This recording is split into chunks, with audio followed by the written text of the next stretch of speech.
Assalamualaikum warahmatullahi wabarakatuh. Alhamdulillahirabbil alamin. Nahmaduhu wa nasta'inuhu wa nastaghfiruh wa na'udzu billahi min sururi anfusina wa min sayyiati a'malina. May yahdihillahu fala mudhillalah wa may yudlilhu fala hadiyalah. Asyhadu an la ilaha illallah wa asyhadu anna Muhammadan abduhu wa rasuluh la nabiyya wa la rasulahu ba'dah, amma ba'du. Yang saya hormati Dewan Dosen, jajaran dosen Fakultas Agama Islam Universitas Muhammadiyah Surakarta.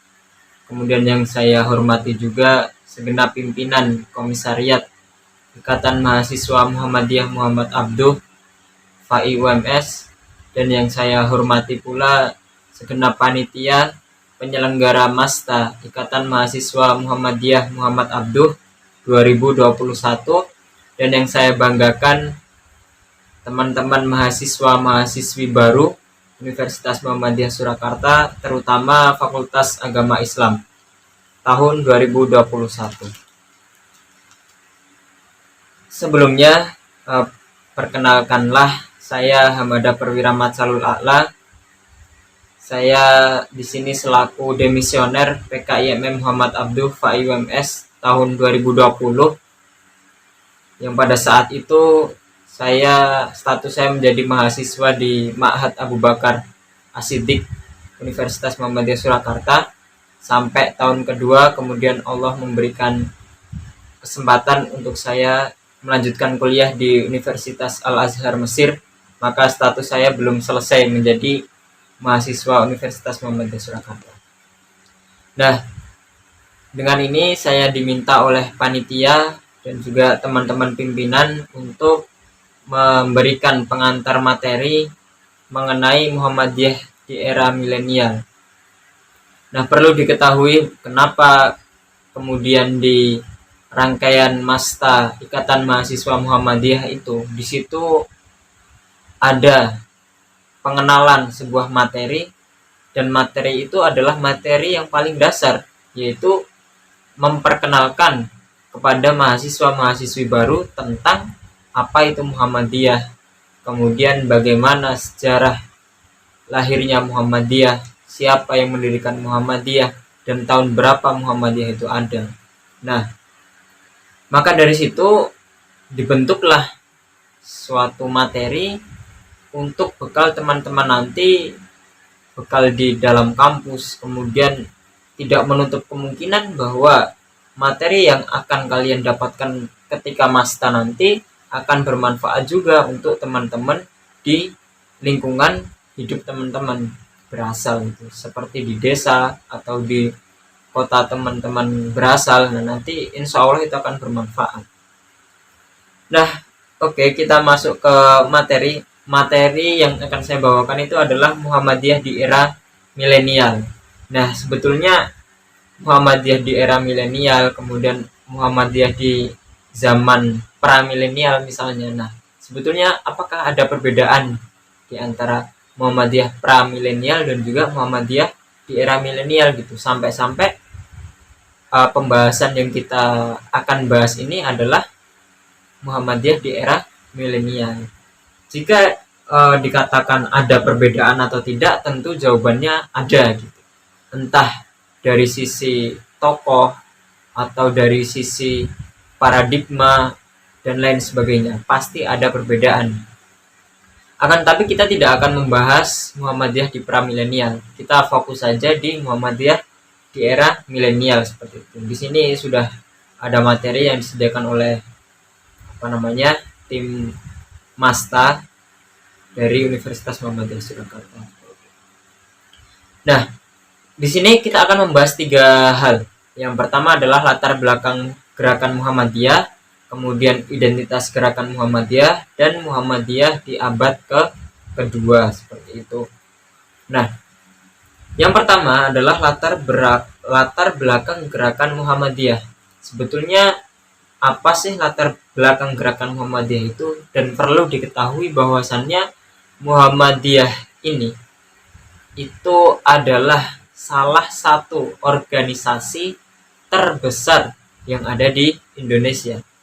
Kenapa salah satu yang terbesar? Karena memang sampai saat ini Muhammadiyah pun belum mengeklaim bahwa dirinya adalah organisasi terbesar yang ada di Indonesia.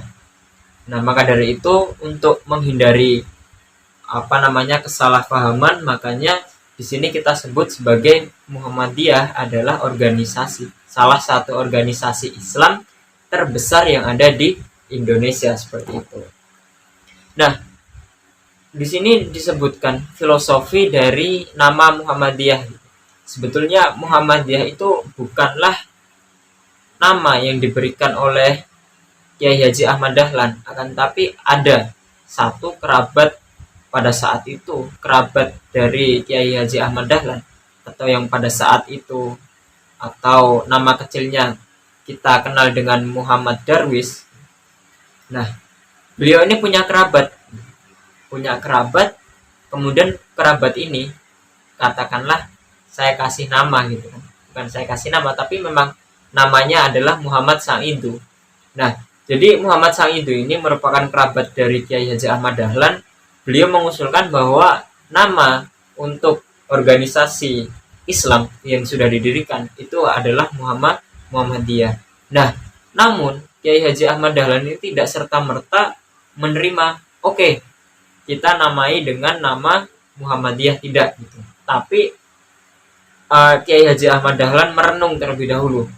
Dan tak lupa beliau juga sholat istikharah untuk menentukan nama gitu kan.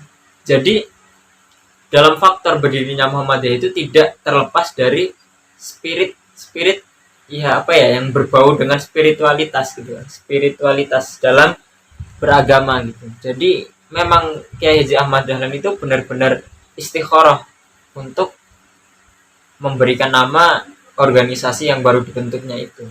Dan ditemukanlah jawaban, yaitu Muhammadiyah. Karena apa? Nah, karena pada awalnya memang Kiai Haji Ahmad Dahlan itu ingin masyarakat yang ada di sekitarnya itu khususnya dan umumnya adalah yang ada di Indonesia itu kembali kepada ajaran Nabi Muhammad. Maka dari itu di situ bisa dikatakan sebagai filosofi dari nama Muhammadiyah. Muhammad berasal dari nama Nabi atau nama Nabi dan Rasul yang terakhir dan yang kita wajib imani, yaitu adalah Nabi Muhammad Shallallahu Alaihi Wasallam. Tak lupa ketika kita mendengar nama beliau, kita harus bersolawat seperti itu. Karena semua amalan yang ada di dunia ini itu ada dua, diterima dan ditolak, atau namanya makbul dan mardud. Kecuali apa? Kecuali solawat tidak tidak masuk ke dalam kategori yang diterima ataupun yang tidak diterima, pasti diterima oleh Allah Subhanahu wa taala. Nah, kemudian ada tambahan kata ya Muhammadiyah gitu kan. Muhammadiyah gitu. Nah, itu ada kata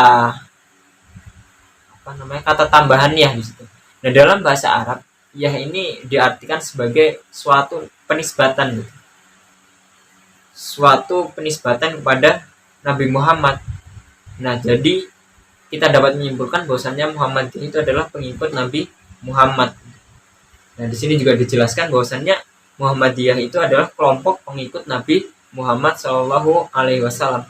Walaupun pemahaman Muhammadiyah secara bahasa, kalau dalam bahasa Arab Muhammadiyah orang yang mengikuti Nabi Muhammad dan juga organisasi Islam yang ada di Indonesia, Muhammadiyah, itu tentu pemahamannya berbeda gitu. Ketika saya menyebut Muhammadiyah di Mesir, tentu orang-orang Mesir terutama masyayikh itu tidak yang beliau tangkap itu bukan organisasi Islam yang ada di Indonesia, tapi memang benar-benar murni pengikut Nabi Muhammad gitu. Beda lagi kalau kita menyebutkan Muhammadiyah di Indonesia yang memang sudah terkenal, pasti Muhammadiyah itu organisasi Islam seperti itu. Nah, itu filosofi dari nama Muhammadiyah. Kemudian sejarah berdirinya Muhammadiyah atau profil berdirinya Muhammadiyah. Nah, Muhammadiyah ini didirikan kalau kita melihat kalender miladiah itu pada tanggal 18 November 1912 Masehi. Sedangkan kalender Hijriah itu adalah 8 Zulhijjah 1330 Hijriah. Kalau kita hitung sampai pada tahun 2021 dan juga 1443 Hijriah, sudah berapa tahun Muhammadiyah sejak didirikan sampai saat ini gitu kan. Nah, kalau kita hitung-hitung yang miladiah itu Muhammadiyah sudah berusia sekitar 109 tahun.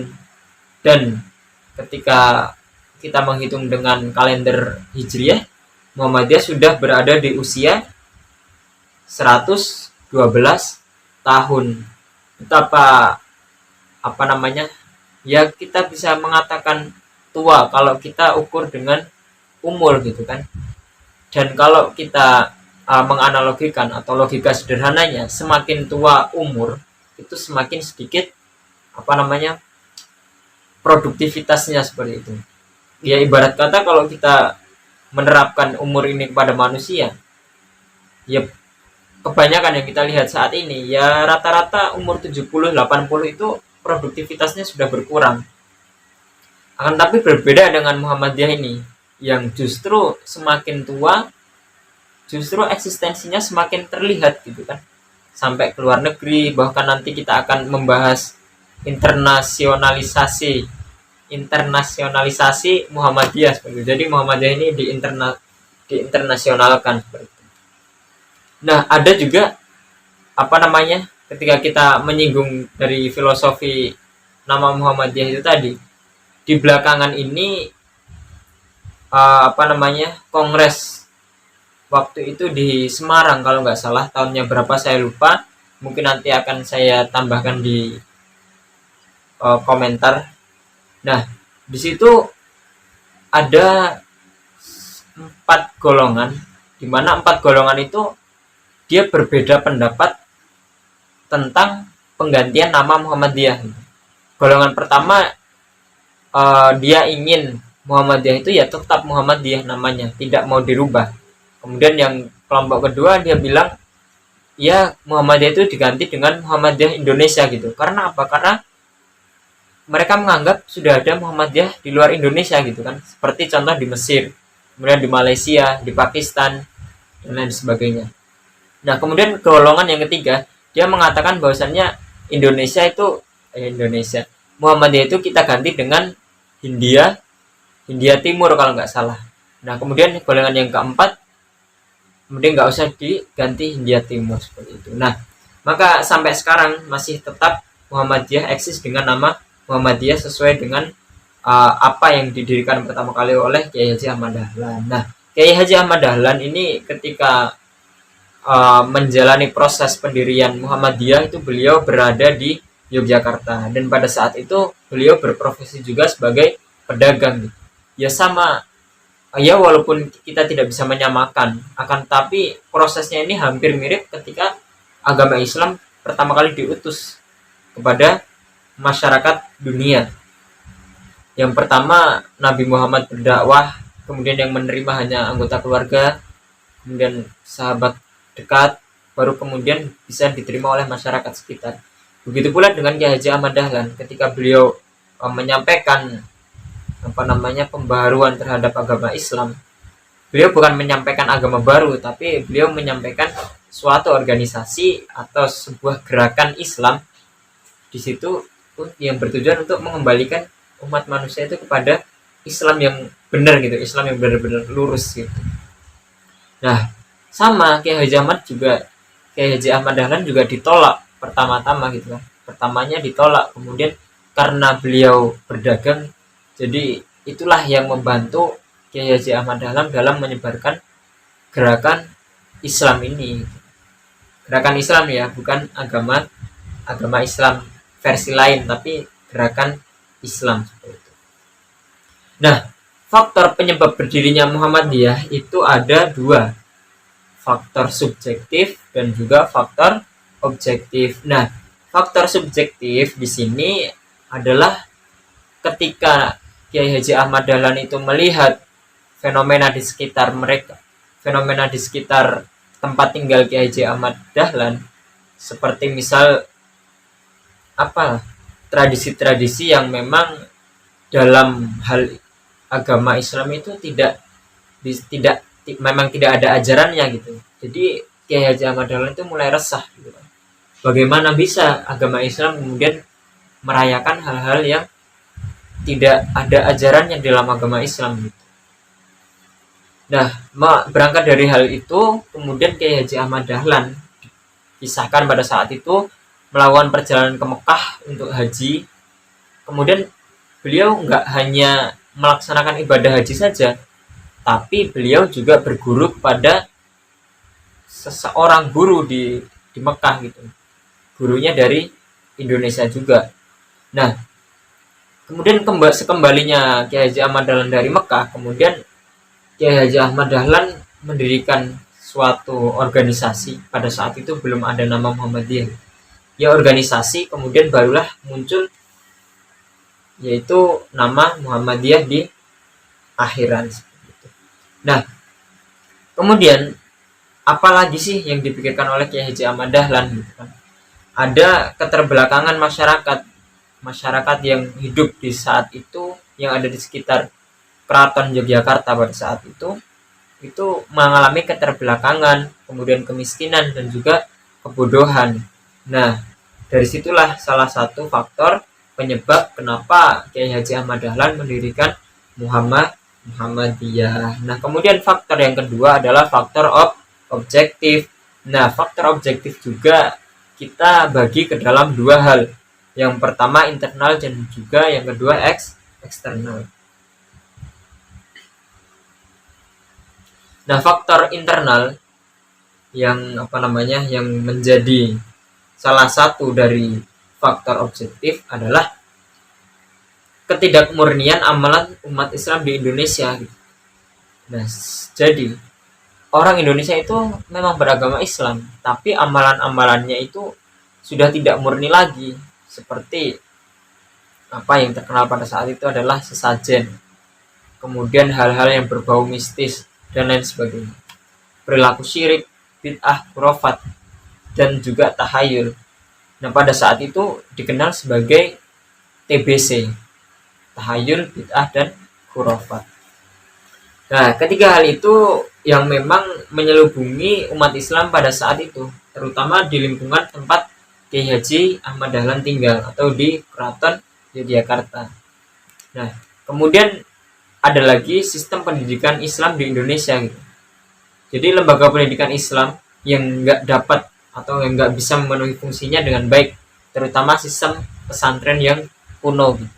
Jadi ya pesantren pada saat itu, ya kita bisa berkaca lah pada saat ini gitu kan. Kita bisa membandingkan ketika sebetulnya Muhammadiyah dan juga organisasi besar sejajarnya atau kita sebut dengan Nahdlatul Ulama, itu kita bisa mendapatkan perbedaan dalam hal pendidikan. Kita lihat Muhammadiyah atau Muhammadiyah yang dikenal dengan sekolah modern, itu lambat laun Muhammadiyah juga bergerak ke pesantren. Nah, kalau kita lihat di Nahdlatul Ulama, dia itu bergerak di pesantren. Nah, lambat laun mereka juga bergerak ke sekolah modern. Nah, sebetulnya keduanya ini sangatlah penting, makanya butuh korelasi di antara keduanya. Makanya Muhammadiyah ada pondok modern yang di situ menggabungkan antara ilmu agama dan juga ilmu umum, dan begitu sebaliknya. Nah, kemudian faktor eksternal yang kedua yaitu sistem pendidikan kolonial, yang pada saat itu ketika agama Islam mau dimasukkan sebagai bahan pembelajaran itu ditolak mentah-mentah. Karena memang sistem yang ada di kolonial saat itu ya murni, itu benar-benar pengetahuan umum seperti itu. Dan juga di dalam sistem pendidikan kolonial di sini disebutkan dia juga membawa sistem atau misi kristenisasi yang dibawa oleh kolonial Belanda pada saat di sekolah seperti itu. Nah, itu yang sebetulnya dikhawatirkan oleh Kiai Haji Ahmad Dahlan. Benar-benar khawatir gimana nanti generasi Indonesia ini pada saat itu belum namanya belum Indonesia gitu kan, karena pada saat itu belum merdeka, masih di tahun 1912. Nah, kemudian bagaimana pribumi? Nah, kita sebut pribumi karena memang belum merdeka pada saat itu. Nah, bagaimana golongan pribumi ini bisa terdidik dan juga agamanya itu bisa lurus kalau sistem pendidikannya seperti ini terus? Justru tidak memperkuat keislaman mereka, malah bisa memperlemah keislaman mereka. Karena apa? Karena ada misi agama yang dibawa oleh kolonial Belanda pada saat itu, yaitu kristenisasi. Nah, itu yang sangat dikhawatirkan oleh Kiai Haji Ahmad Dahlan. Nah, itu tadi faktor ringkas kenapa Kiai Haji Ahmad Dahlan mendirikan Muhammadiyah sebagai gerakan Islam. Kemudian selanjutnya, kita tadi yang pertama sudah membahas tentang latar belakang gerakan Muhammadiyah. Kemudian yang kedua, kita akan membahas identitas gerakan Muhammadiyah. Nah, identitas di sini kalau kita menyebut identitas itu kita katakan, kalau kita ingin mudah ya, sebagai pengenal. Identitas itu sebagai pengenal. Kalau orang tahu kalau kamu itu orang Indonesia, ya dibuktikan dengan kartu identitas atau KTP atau sejenisnya. Saya di Mesir dikenal sebagai orang asing ya karena saya punya paspor, dan di situ membuktikan bahwasannya saya berkeluarga negaraan Indonesia, makanya saya disebut sebagai orang asing di sini. Nah, itu adalah identitas. Nah, lalu identitas Muhammadiyah itu apa gitu kan? Nah, identitas Muhammadiyah itu adalah sifat khusus atau ciri-ciri khusus yang dimiliki dan melekat pada Muhammadiyah yang menunjukkan keunikan Muhammadiyah dan membedakan Muhammadiyah dengan organisasi Islam yang lain. Nah, di sini Muhammadiyah memiliki 3 identitas yang membedakan Muhammadiyah dengan organisasi lainnya dan juga yang menjadikan Muhammadiyah itu unik seperti itu. Nah, 3 identitas itu apa saja gitu? Yang pertama ada gerakan Islam, kemudian yang kedua ada gerakan dakwah, dan yang ketiga ada gerakan tajdid. Nah, kemudian kita bahas Muhammadiyah sebagai gerakan Islam. Nah, kita sudah singgung di awal tadi bahwasannya Muhammadiyah itu bukan agama Islam versi lain, tapi Muhammadiyah itu sebagai gerakan Islam. Tentu ketika kita menyebutkan Muhammadiyah sebagai gerakan Islam, tentu di situ gerakan Muhammadiyah itu pasti berlandaskan dengan Al-Quran dan Sunnah. Nah, bertujuan untuk apa? Tentu menegakkan dan menjunjung tinggi agama Islam sehingga terwujud masyarakat Islam yang sebenar-benarnya, masyarakat Islam yang terbebas dari tahayul, bid'ah, khurafat, syirik dan lain sebagainya, dan menjadikan masyarakat Islam yang sebenar-benarnya, yang masyarakat Islam yang merdeka, yang terbebas dari hal-hal yang tidak diajarkan oleh agama Islam. Dan Muhammadiyah juga dalam memberikan fatwa, dalam memberikan keputusan, dalam memberikan pemahaman kepada masyarakat Muhammadiyah, tentu selalu memperlihatkan sikap wasatiyah dalam beragama atau tengah-tengah, tidak terlalu ekstrim dan juga tidak terlalu kendor gitu. Jadi memang berada di tengah-tengah. Nah, dengan tetap istiqomah pada prinsip-prinsip Islam yang bersumber pada Al-Quran dan Sunnah As-Sahihah atau Al-Maqbulah, serta mengembangkan akal pikiran sesuai dengan ajaran Islam.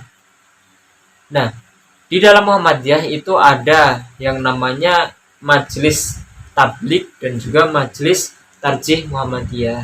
Nah, di situ bukan berarti Muhammadiyah kemudian menerima agama Islam. Maksudnya bukan berarti menerima Al-Quran dan juga hadis Nabi itu secara tekstual gitu. Nah, dengan adanya Majelis Tabligh dan juga Majelis Tarjih di Muhammadiyah, itu menandakan bahwasannya Muhammadiyah masih mendalami apa-apa yang terkandung di dalam Al-Quran dan Sunnah, sehingga untuk menerjemahkan kepada masyarakat yang awam ataupun ya segala lapisan masyarakat, itu Muhammadiyah pasti dapat menyampaikan maksud dan tujuan dengan baik. Itu Muhammadiyah sebagai gerakan Islam. Kemudian yang kedua, Muhammadiyah sebagai gerakan dakwah. Nah, pasti kita sedikit tahulah ayat atau suatu identitas Muhammadiyah yang sudah diklaim sebagai ayat Muhammadiyah ya oleh masyarakat gitu kan. Karena saking terkenalnya ketika Muhammadiyah, pasti pembahasannya nggak jauh dari ayat ini gitu. Yaitu ayat apa? Pasti teman-teman juga sudah paham.